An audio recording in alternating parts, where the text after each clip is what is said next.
हे audience, अस्सलाम वालेकुम, welcome to my channel snacks. बहुत इंटरेस्टिंग टॉपिक मैं लेके आया हूँ। इसमें फर्क देखें, क्या ये सिमिलर सेंटेंस है या डिफरेंट है। आई सॉ हिम गोइंग या आई सॉ हिम गो, क्या ये एक है? ये डेफिनेटली बिल्कुल एक नहीं है, इनमें बहुत ज्यादा फर्क मौजूद है। यही वीडियो में मैं बताने जा रहा हूँ, ये एक नहीं होते। जब हम किसी को कोई एक्शन करते हुए देखते हैं, अगर उसके आगे हम जेरंड देखते हैं, आईएनजी फॉर्म देखते हैं, जैसे आई सॉ हिम गोइंग, तो मतलब ये है कि हमने उसको वो एक्शन करते हुए तो देखा है, लेकिन जरूरी नहीं है कि उसका स्टार्टिंग और एंडिंग पॉइंट दोनों देखे हैं।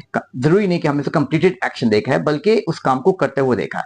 जैसे आई सॉ हिम गोइंग, उसे जाते हुए देखा। अब ये नहीं पता कि वो कहां से चला है और कहां जाएगा। This is what we call I saw him going. तो किसी भी एक्शन को जब आप होते हुए देखते हैं, आप इसके अलावा और सेंटेंस भी ले सकते हैं। जैसे हम कहते हैं कि आई सॉ हिम डू इट, मैंने उसे, आई सॉ हिम डूइंग इट, मैंने उसे ये काम करते हुए देखा।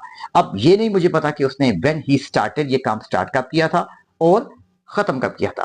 मतलब ये है कि मैंने बस उसको ये काम करते हुए देखा, ऑन गोइंग एक्शन। और इसीलिए इसका तो देखिए स्ट्रक्चर में आपने वर्ब की fourth form verb ING form लगानी है। That shows on going action, कि आपने एक एक्शन होते हुए देखा है, लेकिन आपको ये नहीं पता कि वो एक्शन स्टार्ट कब हुआ और वो खत्म कब हुआ। और इसी के बरस जब हम कहते हैं कि आई सॉ हिम गो, मैंने उसे जाते हुए देखा, मतलब ये कि ऐसा एक्शन जो आपने कंप्लीटेड एक्शन देखा। That shows completion of action, कि आपने देखा कि वो कहां से निकला और कहां गया, कहां पहुंचा। आपने मुकम्मल एक्शन देखा, आई सॉ हिम गो। इसी तरीके से आप कहते हैं भाई कि आई सॉ हिम डू इट, कि मैंने उसे ये काम करते हुए देखा, मतलब कंप्लीटेड एक्शन देखा, आपने मुकम्मल तौर पे उसको देखा। जैसे फॉर एग्जाम्पल आप ये कहते हैं कि आई saw him cross the road, मतलब आपने उसे देखा कि कब उसने जो है वो रोड जो है वो क्रॉस स्टार्ट की और कब उसने मुकम्मल किया इस काम को। तो जब हम इसमें आईएनजी फॉर्म नहीं लगाते तो इसमें कंप्लीटेड एक्शन देखते हैं, हमने उसको, उस एक्शन को मुकम्मल होते हुए देखा है। लेकिन जब हम उसको, और जब हम उसमें आईएनजी फॉर्म लगाते हैं तो मतलब ये है कि वो ऑन गोइंग एक्शन था और आपने उसको मुकम्मल होते हुए नहीं देखा। हाँ, उसके प्रोसेस में जब वो हो रहा था तो आपने देखा।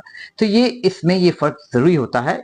बेहतर यह है कि आप लिखने में और बोलने में इनको फर्क सीखें, क्योंकि इसका स्ट्रक्चर देखिए बहुत सिंपल है। जब आप ये कहते हैं कि आई सॉ हिम गोइंग, जब आपने कंटिन्यूटी की बात करते हैं, किसी प्रोसेस, किसी काम की प्रोसेस की बात कर रहे होते हैं, तो इसका स्ट्रक्चर जो है देखिए सिंपल है। सबसे पहले आप सब्जेक्ट लगाएंगे, फिर वर्ब की सेकंड फॉर्म, चूंकि पास्ट टेंस से हमने बात की है, वर्ब की सेकंड फॉर्म आएगी, फिर ऑब्जेक्ट आएगा, और फिर जो है आप वर्ब की फर्स्ट फॉर्म लगाएंगे अगर आपने कंप्लीटेड एक्शन देख लिया हो, और अगर फोर्थ फॉर्म तब लगाएंगे जब वो ऑन गोइंग जो है वो एक्शन हो रहा हो, उसका प्रोसेस आपने देखा हो, मुकम्मल ना देखा हो। तो इट्स वेरी सिंपल। इसको सम अप ऐसे करते हैं कि जब हम किसी एक्शन को होते हुए देखते हैं कि वो एक्शन हो रहा है, लेकिन उसका स्टार्टिंग या एंडिंग पॉइंट नहीं पता, बस उसके मिडिल में हमने उसको होते हुए देखा है, तो उसके लिए हम एंड में जेरंड फोर्थ फॉर्म वर्ब लगाते हैं। और उसी तरीके से जब आपने कंप्लीटेड एक्शन देखा हो, एक एक्शन मुकम्मल तौर पे कि वो कब स्टार्ट हुआ और कब खत्म हुआ, एक कंप्लीटेड एक्शन आपने देखा हो, कंप्लीशन उसकी मुकम्मल देखी हो, तो उसके लिए आप एंड में वर्ब की फोर्थ फॉर्म वर्ब लगाएंगे। बाकी सेंटेंस स्ट्रक्चर बिल्कुल सेम है।